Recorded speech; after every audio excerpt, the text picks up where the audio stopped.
Hello everyone, good morning. তো সকাল সকাল একটা ব্লগ শুরু করলাম আজকে। দেখো আমাদের গাছে কি সুন্দর দেখো গোলাপটা হয়েছে। এখন কিন্তু গরমকাল, তবুও কিন্তু গরমকালে গোলাপটা ফোটে। তারপর এখানে দেখো সকালে খাওয়ার জন্য ছোলা ভিজিয়ে রেখেছিলাম রাত্রিবেলায়। প্রতিদিন এটা আমার ডিউটি থাকে, কিছুটা ড্রাই ফ্রুট খাই আমি সকালের দিক করে। তো আজকে ছোলাটা শুধু ভিজিয়ে রেখেছিলাম, তো রাত্রে ভিজিয়ে রেখেছিলাম, তো খাই। তারপরে এখানে দেখো দৈনন্দিনের কাজ করতে চলে এলাম। তো আজকে কিন্তু দেখো আলু ছাড়াতে চলেছি। আমরা প্রতিদিন যেটা কাজ হয় সব কাজটা তো আর সেরকম করে দেখাতে পারি না। তো যাই হোক, যতটুকু পারা ততটুকু শেয়ার করলাম। আর এখানে এখন আলুটা ছাড়িয়ে নিচ্ছি। আর এখানে কিন্তু আদা রসুন এগুলোও কিন্তু নিয়ে বসবো। আদা রসুন পেঁয়াজ এসবগুলো নিয়ে বসেছি। আর এখন এত মাছি হয়েছে না, দেখো বসে আছে তো প্রচণ্ড মাছি, কি বলবো আর কি। দেখো এখানে কিন্তু চলো আলুগুলো ছাড়িয়ে নিই, তারপর কথা বলছি। তারপর এখানে স্নান টান করে এখন চলে এসেছি মুড়ি খাওয়ার জন্য। তো মুড়ি খাওয়ার ছিল আজকে আলুর তরকারি, শসা, পেঁয়াজ আর হচ্ছে মুড়ি। তো চলো খেয়ে নিই।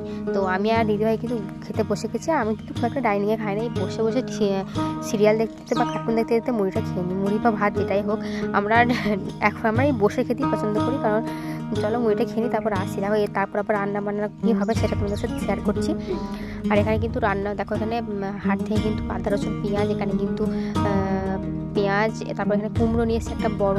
তো এই কুমড়োটাও রান্না হবে, অনেকটাই বড় ছিল কুমড়োটা। ডাঁটা নিয়ে এসছে, ঢ্যাঁড়স নিয়ে এসছে, বেগুন নিয়ে এসছে, আর নিয়ে এসেছিল হচ্ছে কী বলে গাজর নিয়ে এসছে, বিট নিয়ে এসছে, এই গাজর নিয়ে এসছে, আর শসা নিয়ে এসছে, আর টমেটো। এখানে দেখো পুঁই শাকগুলো কিন্তু জলের মধ্যে রেখে দেওয়া হয়েছে। এই দেখো টমেটোগুলো এক ঝুড়ি টমেটোও নিয়ে এসছে।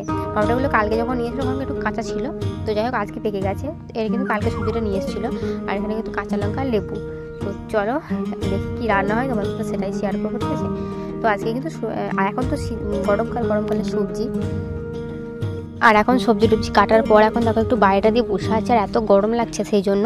আর পাখির ডাক শুনছি বসে বসে, পাখিগুলো এত ডাকছে। আর তারপর দেখো রান্না হয়েছে হচ্ছে পুঁই শাকের তরকারি, পুঁই শাক, কুমড়ো, আলুদের তরকারি। আর এখানে হচ্ছে কলাইয়ের ডাল। যাই হোক, আর ওখানে হয়েছিল হচ্ছে পেঁয়াজি হয়েছিল, আর হচ্ছে নিম আর আলু ভাজা, ছোটো আলু দিয়ে নিম ভাজা, আর টমেটোর চাটনি, আর স্যালাড ছিল। তো যাই হোক চলো। আর আমি তো অতটা খাই না, মানে সব পুঁই শাক আর এই ডাল আমি খাই না।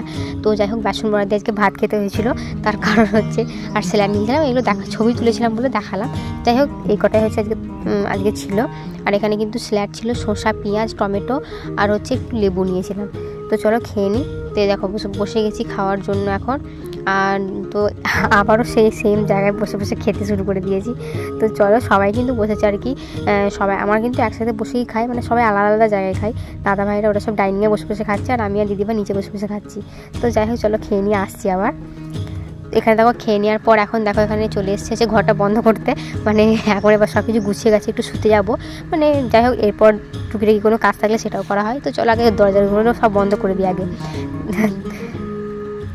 তো বন্ধ করে দেওয়ার পর এখন ভাবলাম একটা জিনিস তোমাদের সাথে শেয়ার করি, ঠিক আছে। আমাদের কিন্তু আবার কিন্তু সবজি বোনা হয়েছে, সেটাই তোমাদের সাথে শেয়ার করবো। কারণ শীতকালে সবজি তো তোমাদেরকে যখন চাষ করা হয়েছে তখন তোমাদেরকে সবটাই দেখিয়েছিলাম যে কী কী সবজি আমাদের চাষ করা হয়েছিল। আর এখনও কিন্তু ওই গরমে সবজি কী কী চাষ করা হয়েছে সেটা তোমাদের দেখা। এখানে দেখো তরমুজ গাছ বসিয়েছে, এখনও কিন্তু চারাগুলো ফুটছে, মানে বীজ বসেছিল তো চারাগুলো এই ফুটছে। এক জায়গাতে কিন্তু অনেক তরমুজ গাছ বসিয়েছে এক লাইনটা ধরে, অনেকটা জায়গা ধরে। তো মানে একটু জায়গা করে সব কিছু কিন্তু দিয়েছে। আর এখানে কিন্তু ধনেপাতা দিয়েছে। ধনেপাতাটা কিন্তু আমাদের সারা বছরই খুব প্রয়োজন হয়, তা ধনেপাতাটাও কিন্তু এবারে আবার দিয়েছে। মানে শীতকালে তো দিয়েছিল, আবার এই টাইমটাও দিয়েছে প্রচণ্ড, অনেক এক সাইড করে ধনেপাতাও দিয়েছে। আর এখানে কিন্তু দেখো এটা হচ্ছে কুমড়ো গাছ, কুমড়ো গাছ আছে, এখানে ঝিঙে গাছ আছে, আর একটা বেশ কি একটা বেশ গাছ ছিল, যাই হোক ভুলে গেছি ওগুলো। আর এই দেখো ধারে কিন্তু বেগুন গাছগুলো দেখো, এই দেখতে পাচ্ছি না বড় বড় হয়ে গেছে বেগুন গাছগুলো, কিন্তু বড় বড় বেগুন কিন্তু ধরেছে এখনও, মানে আমরা কিন্তু তুলে এখনও খাচ্ছি। বেগুন গাছগুলো অনেকদিন আগেই বসানো হয়েছিল। আর এখানে কিন্তু দেখো লাল শাক বসানো হয়েছে, লাল শাক। আর এই লাল শাকগুলো না খেতে হেভি ভালো লাগে, মানে একদম পুরো লাল পাড়া। তো যাই হোক এটাও কিন্তু অনেকটা মানে একটুখানি জায়গা ধরেই বসিয়েছে, কিন্তু অনেকটা হয়ে গেছে, মানে ঘন ঘন হয়ে গেছে। আর এখানে কিন্তু কলমি শাক বসেছে, কলমি শাকটা পাশেই বসিয়েছে, কিন্তু কলমি শাকটা সেরকম করে দেখলাম হয়নি, মানে একটু ঘন ঘন হয়ে গেছে, আবার এক জায়গায় ফাঁকাও আছে। তো যাই হোক তোমাদের সাথে শেয়ার করলাম, কেমন লাগলো অবশ্যই কিন্তু বলো। হ্যাঁ।